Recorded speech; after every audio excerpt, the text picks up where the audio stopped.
Monica, and today I'm reading The Boy Who Cried Wolf. Once upon a time, a young shepherd boy lived in a quiet village. Many of the villagers owned sheep, and it was the boy's job to take care of them. The sheep were very important. They provided meat and wool for their owners. The villagers trusted the boy to take good care of the flock. Every day was the same. The boy ate his breakfast, kissed his mother and father goodbye, and walked the sheep to a pasture full of green grass. He made sure that the sheep got plenty of exercise and fresh food and kept them safe. In the pasture, the sheep grazed while the boy watched them. He also kept a lookout for wolves because they loved to eat sheep. If he did see a wolf, the boy was supposed to yell to the villagers who would come chase it away, but the boy never saw a single one. Day after day, the boy watched the sheep, but they were very boring. All they did was eat, nap, and eat some more. The boy had some fun, swinging from tree branches, clambering over rocks, and chasing lambs, but soon these games grew old. Nothing kept him amused for very long. One day, the shepherd boy had an idea to make things more exciting. He would play a trick on the villagers. What if he pretended that a wolf had come to the pasture?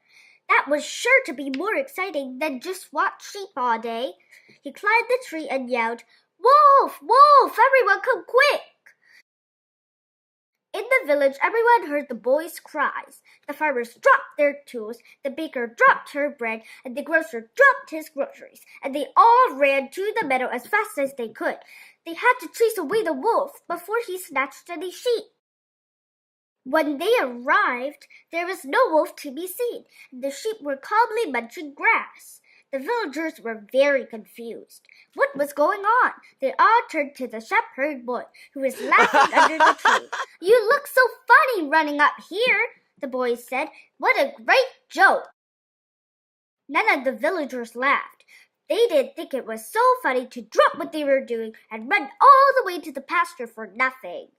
"We have to go back to work now. We don't have time for pranks," said the baker with a sigh. That night, the boy's parents explained that the villagers couldn't just stop what they were doing just because of some trick. The farmers' fields had been trampled and had to be replowed. The baker's cakes had been burned and had to be remade. And the grocer's vegetables were ruined when he dropped them on the floor. The villagers spent a few days grumbling about what the boy did, but before long, everything was back to normal. The villagers worked, the sheep were safe in the pasture, and the boy didn't play any more tricks. Before long, the boy grew bored again and decided to play the same prank. That morning, he ate his breakfast, kissed his parents goodbye, and walked the sheep to the pasture. Once they were all settled in, the boy cupped his hands around his mouth and yelled, "Wolf! Wolf! A wolf is stealing our sheep!" Once again, the villagers dropped what they were doing and raced to the pasture. But when they arrived, there was no wolf to be seen. The villagers counted the sheep, and they were all there.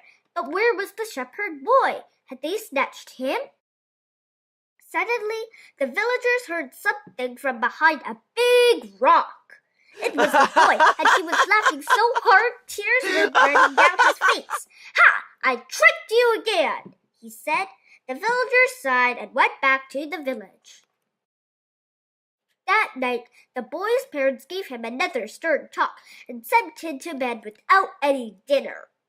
The boy felt very sorry for what he had done and vowed not to play any more tricks. He would just do his job without making anyone else mad at him. From then on, the boy worked hard every day. He walked the sheep to the pasture, watched them graze, and kept an eye out for wolves. He did all of this without getting sidetracked. One day, the boy noticed that the sheep were acting strangely. The rams nervously walked around the pasture and bleated loudly, while the ewes and lambs huddled together. Just then, the shepherd boy saw something out of the corner of his eye. He turned quickly, but only saw a dark blur dash behind a rock.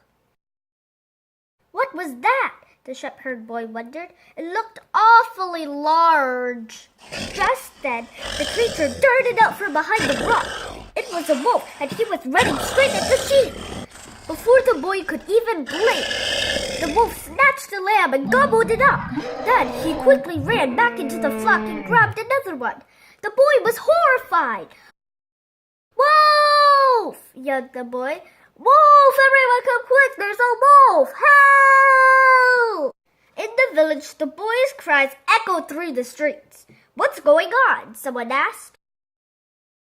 "It's just the shepherd boy playing another trick," said the baker. "Just ignore him. He'll stop yelling soon enough." Nobody believed there was really a wolf this time, so nobody heeded the boy's cries. The farmers continued working in the field. The baker kept mixing her dough, and the grocer stayed in his store. Meanwhile, the wolf had snatched every single sheep from the pasture. The boy had yelled and waved his arms, trying to scare away the wolf, but the creature took no notice of him. Finally, the wolf walked off, his belly swollen and full of the sheep he'd eaten. The shepherd boy stared in shock at the empty field. He couldn't believe how quickly the wolf had gobbled up the flock. If only the villagers had come to chase away the wolf. Finally, the boy walked sadly back to town. He felt terrible that the sheep were gone, and even more so because it was all his fault. He never should have tricked the villagers. And so the shepherd boy learned his lesson. No one believes a liar, even if he is telling the truth. The end.